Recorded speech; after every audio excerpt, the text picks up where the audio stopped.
Many of us spend countless hours in an office just like this one, working away and doing what we need to do to pay the bills. This office just happens to be my office, and this week we're going to use my office to talk about 5 surprisingly dirty areas in your office and my office, and of course, I'll show you how to clean them.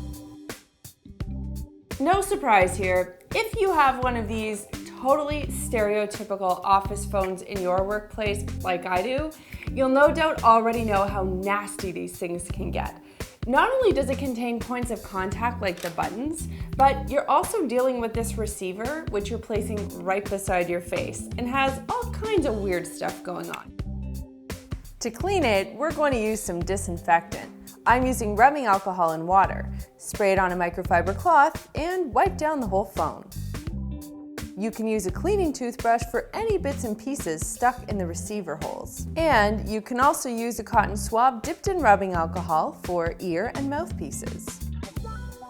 Also, probably no surprise to you, the keyboard is crown king of the office. I wish I had a dime for every crickle and crackle that has fallen between the keys of my keyboard. God knows how many lunches I've eaten here. Anyway, if you do need a heavy-duty keyboard cleaning, I have a great video for you to watch, which I'll link in the description box down below. I'm also a big fan of these compressed air canisters, which blast out most of the crumbs without having to take all the keys off.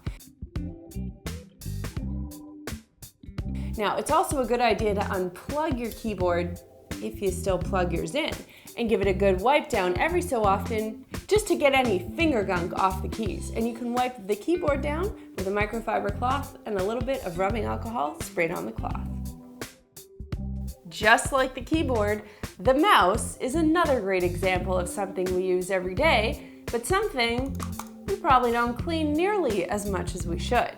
If you indeed would like to clean your mouse, all you need to do is take a microfiber cloth, spray it with a bit of rubbing alcohol, and give it a wipe down on the top. Now, if you want to get into any of the track wheels, you can use a dry cleaning toothbrush just to loosen some of the debris.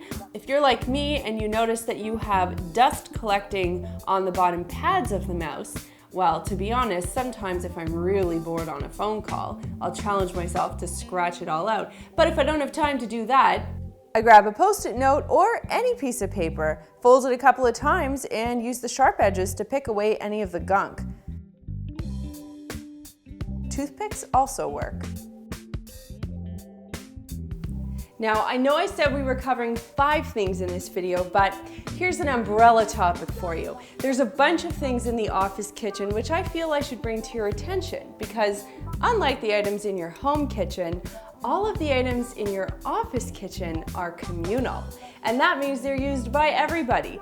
Even that creepy guy in accounting who always seems to have a runny nose and never has any tissue, if you know what I mean.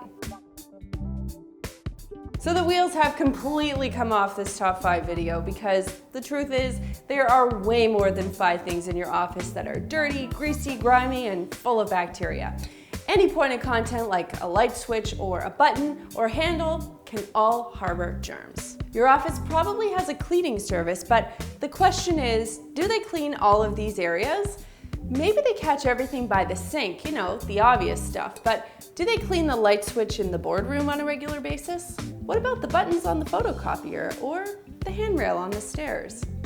I'm not suggesting everyone panic because the germs are out to get us.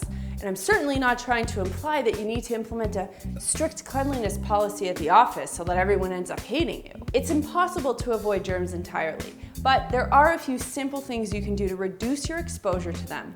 And in addition, you'll even lower your chances of getting sick. First thing you can do is leave sanitizing wipes out.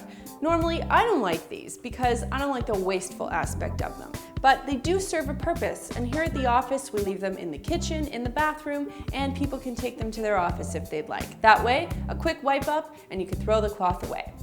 Next thing, make a disinfectant spray bottle. It's a little bit more extreme, but you might find it quite handy to have a little spray bottle of disinfectant in the bathroom, which someone can use if they feel they would like to. Wash your hands. Yeah, you knew this one was coming, but it's the best solution because you are in complete control of the cleanliness of your hands. And it's super easy to do. Better yet, during cold and flu season, it is your best defense against colds, flus, and other nasty bugs, especially if you've got those employees who don't like washing their hands. Now, we made a hand washing video not too long ago, and I will link that in the description box down below. The common question of the week is, what or who is the grossest person, place, or thing in your office? Let me know in the comment box below because I am mighty curious. There's a button down there that lets me know you care, so click it if you like this video. And if you want to subscribe to Clean My Space, I strongly recommend you do so by pressing this button right here. And be sure to check out cleanmyspace.com for more great cleaning advice. For those of you who don't know, I upload videos every now and then to my second channel, Melissa Maker, of course, on YouTube. I'll upload all kinds of videos from hair and makeup tutorials, nail videos, food videos, product review videos, and everything in between. So be sure to check it out. It's Melissa Maker, and I'll put the link down below.